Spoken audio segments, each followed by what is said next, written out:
Bom, então mudando agora um pouco de assunto da questão da estimativa da área da cana-de-açúcar, agora nós vamos mudar para a questão do monitoramento da prática da colheita da cana-de-açúcar. Então, como eu já havia mencionado, para quem mora perto de área de cana, conhece muito bem, né, o problema que é a questão da queima da palha, né, na pré-colheita.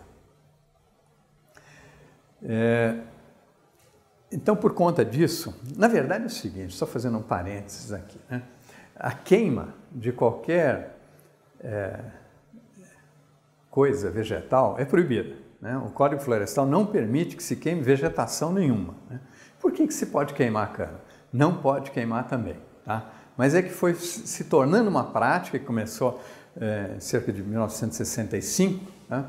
Que eu até imagino que algum canavial deve ter pego fogo acidentalmente, né? Viram que isso não prejudica a produção de açúcar e que facilita muito a questão do corte, né?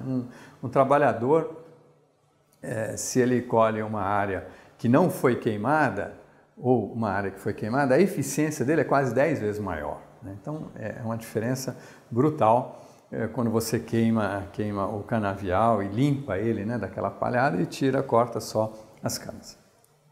Bom, mas de alguma forma foi sendo tolerada, até que começou a se criar uma legislação em torno dessa questão da queima da palha e a lei no estado de São Paulo, existe uma lei que cuida desse assunto e que permite que até 2021, tem duas datas, 2021 e 2031, pode-se queimar a cana ainda, o que é realmente muito ruim. Então, até o setor entendeu que é ruim isso, porque o setor sucroenergético quer ter uma boa imagem no exterior também, principalmente quando ele vai exportar, né, o etanol. Então, achou por bem antecipar o fim da queima da palha de 2021 para 2014 e de 2031 para 2017. Por que existem essas duas datas? 2014 seria o fim da queima em áreas de relevo relativamente plano, ou seja, abaixo de 12%, onde é possível fazer a mecanização, e nas áreas de relevo mais acidentado, acima de 12%, poderia-se ainda queimar até 2017. Né? Mas basicamente se produz muito pouca cana em área de relevo mais acidentado. Então é possível realmente realizar quase que 95% a 98% da colheita da cana com mecanização. Então foi criado um protocolo, chamado de Protocolo Etanol Verde, que é um acordo, né, entre o setor sucroenergético e a Secretaria do Meio Ambiente do Estado de São Paulo para reduzir essa queima da palha da cana, antecipando ela para 2014. Aqui, então, a gente vê uma área de cana, né, que está sendo colhida com máquina e no solo, né, fica como que um tapete, né, um tapete até espesso de palha. E essa palha é bastante clara, né, e ela vai refletir muita radiação e aparece então de forma bastante clara nas imagens, né? Numa área recém-colhida, ela praticamente é branca nas imagens, né? Já as áreas colhidas com queima, né, queimadas na pré-colheita, ela aparece com uma área bastante escura, né, nesse azul escuro. Então é fácil você separar o que foi queimado e o que não foi queimado, o que foi colhido de forma mecânica, né? Se a gente olhar com algum detalhe aqui, é possível, aqui por exemplo, né, a gente vê, poderia até se imaginar uma máquina de cana colhendo né, terminando de colher esse filete de cana aqui. Então, como eu havia mencionado, esse protocolo começou em 2007, foi o primeiro ano. Então nós começamos o mapeamento em 2006 para ver então qual é a evolução, a eficácia desse protocolo, né? Porque às vezes é só uma coisa que se assina, mas depois ninguém tem como averiguar, ninguém realmente consegue quantificar essas coisas. Então as imagens de satélite são muito úteis nesse aspecto, você poder gerar informações objetivas, né? Quantificá-las, né? Tanto no espaço quanto no tempo. Esses dados também, a gente sempre teve essa política dentro do nosso laboratório de agricultura e floresta, de tudo que a gente pode, a gente coloca na internet, né? Porque, enfim, o que não está na internet hoje está difícil de ser achado, né? A gente quer divulgar isso porque a gente acha que também é uma informação importante na questão das políticas públicas que podem ser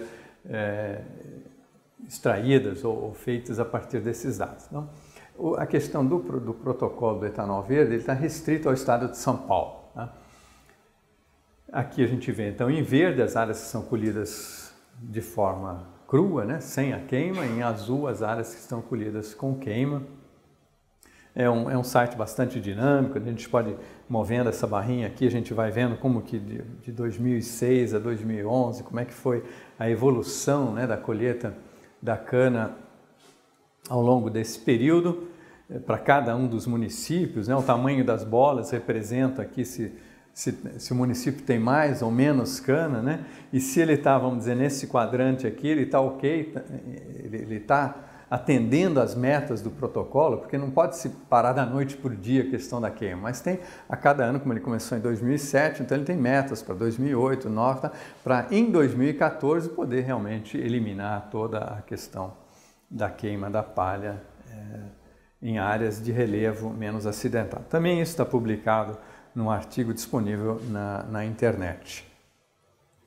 A gente vê aqui, nessas barrinhas aqui, mostram as barrinhas verdes estão aumentando significativamente, ou seja, enquanto São Paulo, né, expandiu muito a sua área de cana, essa expansão, praticamente toda a colheita nessa área de expansão, ela vem ocorrendo sem a queima. Mas as áreas que vinham sendo queimadas, elas continuam sendo queimadas ainda. Na verdade, a gente não vê uma diminuição significativa nas barrinhas em azul. A partir de 2011, não, ela realmente começa a diminuir bastante. Nós não temos aqui ainda disponível os dados da safra 2012 no site, mas eles já foi concluído esse trabalho. Nós estamos só dependendo aí que o secretário do Meio Ambiente, o Bruno Covas, divulgue esses dados para que depois a gente coloque no site aqui. Em 2012, então, teve outra redução muito significativa na área queimada e a gente acredita até que próximo de 2014 nós vamos ter uma área bem menor de cana sendo colhida com a prática da queima da palha. E as donas de casa agradecem, né? Porque realmente é um problema muito grande essa questão da queima da palha. E também para a saúde, né? Para o pessoal, principalmente idosos e crianças, né? Então, já a colheita da cana, ela acontece entre abril e novembro. Então, e o máximo, né? A maior parte da cana é colhida justamente no período mais seco, de maio a setembro. Então, você tem já um ar seco, né? Ainda poluído por conta da queima da palha, vira realmente uma situação muito ruim.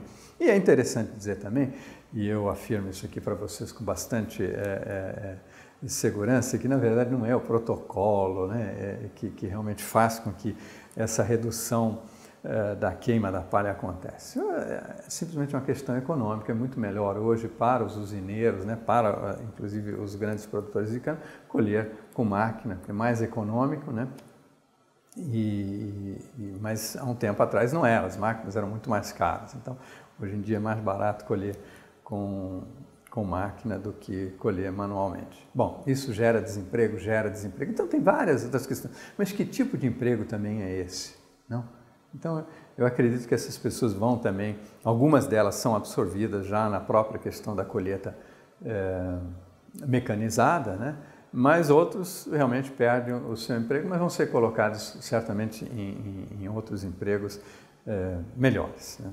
Então eu acho que isso não pode servir de justificativa, não vamos manter a colheita da cana com queima por causa da questão do emprego, né? Mesmo porque é ilegal olhando a questão do Código Florestal.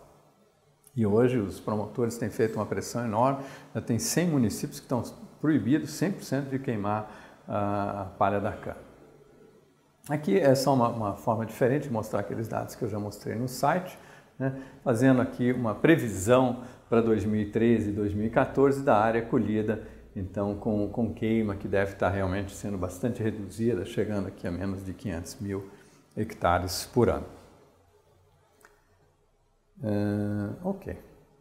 Eu acho que agora a gente muda para um outro tema, que é a questão, ainda dentro, claro, do CANASAT, a questão da mudança de uso da terra, né? A questão da mudança de uso da terra é algo assim, a gente poderia dizer até quase que polêmico, tá? E mais uma vez as imagens de satélite são muito úteis nesse sentido, porque elas podem, como essas imagens são gravadas, né, e obtidas sistematicamente, elas também são arquivadas sistematicamente. Então a gente pode voltar no tempo e acessar essas imagens de arquivo. E com isso olhar, por exemplo, toda a cana que foi expandindo, ver qual era o uso anterior à expansão dela. E é o que nós fizemos aqui num trabalho aqui mostrando então toda a cana que expandiu ao longo do período de 2005 até 2011, tendo como base o ano de 2003. Então, aqui a gente vê uma área que era pasto, tá? Que foi convertida então para cana-de-açúcar. Aqui é uma área agrícola, no caso soja, que foi convertida para cana-de-açúcar. Uma área aqui de citros, né? Isso teve bastante, né? Conversão de citros para cana, principalmente no estado de São Paulo. E uma área aqui de vegetação arbórea, que virou também área de cana. Então, todas as áreas que foram expandidas, e isso que é interessante, não é só o sensoramento remoto, as imagens de satélite, mas é toda essa questão do sistema geográfico de informação. Então você pode analisar essas imagens de forma conjunta, em diferentes datas, com diferentes planos de informação, isso que é o fascinante dessa tecnologia, né? E fazendo então uma avaliação de toda a área que expandiu de cana no período aqui 2005 a 2011, nós vemos que 61% da área de cana que expandiu, ela expandiu em cima de pastagem, né? 2% expandiu em cima de citros, né? E 32% em cima de agricultura, né? Ou seja, normalmente soja ou milho acabou virando cana, tá? Então diminuiu a área para alimentos? Certamente diminuiu, né? Mas por outro lado esses alimentos vão buscar a área de pastagem. Bom, mas aí a gente se pergunta, a cana já está expandindo em cima de pastagem, a agricultura está expandindo em cima de pastagem, mas o que vai acontecer com o nosso gado, né? E aí a gente passa de um tema que a gente chama de mudança direta do uso da terra, que é o que a gente vê de fato, uma área que era pasto, virou cana, essa é a mudança direta. A mudança indireta do uso da terra, ela se dá através do seguinte, uma área que era pasto, virou cana. Tá? Esse é o uso direto. Agora, essa área de pasto vai ficar faltando para o gado. Então, ele vai se deslocar para a fronteira agrícola e vai causar desmatamento na Amazônia. Então, esse é o efeito indireto. Então, uma área que expandiu de cana, vamos dizer, em São Paulo, na região centro-sul, ela está provocando de forma indireta desmatamento na Amazônia. É isso o que vários cientistas, né, advogam. Mas que a gente não tem muita certeza. Aliás, existe uma incerteza enorme com relação a essa análise do uso ou do impacto indireto. O Brasil vem atravessando, né, ou melhor dizendo, o Brasil atravessou já por uma fase muito interessante na produção de alimentos, na produção de grãos, onde ele aumentou muito, entrou com bastante tecnologia, melhoramento de variedades, adubação, uma série de coisas, e aumentou, e a gente vê a cada ano, né, o Brasil vem sendo recordista, né, nas produções de grão.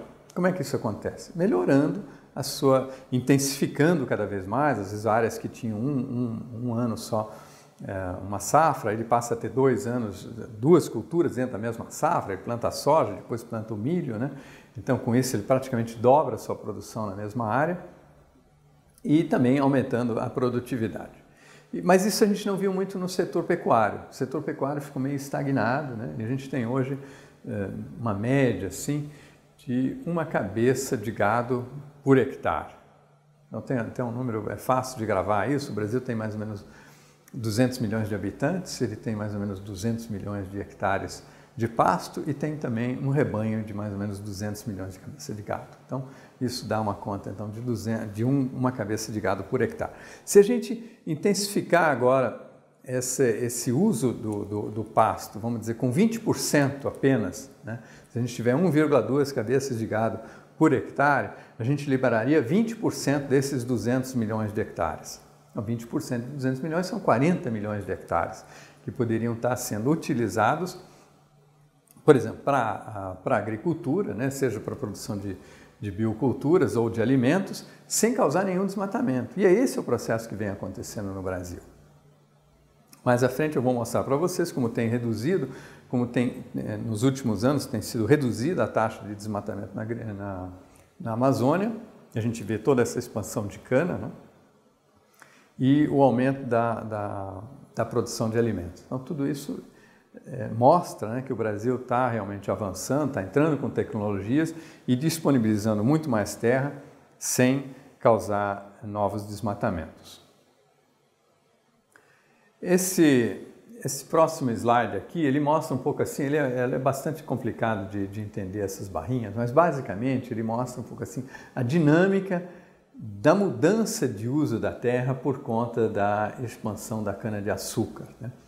A gente está olhando aqui só as áreas de cana-de-açúcar que expandiram no período 2005 a 2009. Então, no final, aqui em 2009, de fato, tudo tem que virar cana, porque nós só estamos observando as áreas de cana. Mas como é que era essa área toda que expandiu de cana aqui? Como é que era a situação dela em 2000? E a gente vê que em 2000, praticamente 70% era pasto e 25% era agricultura.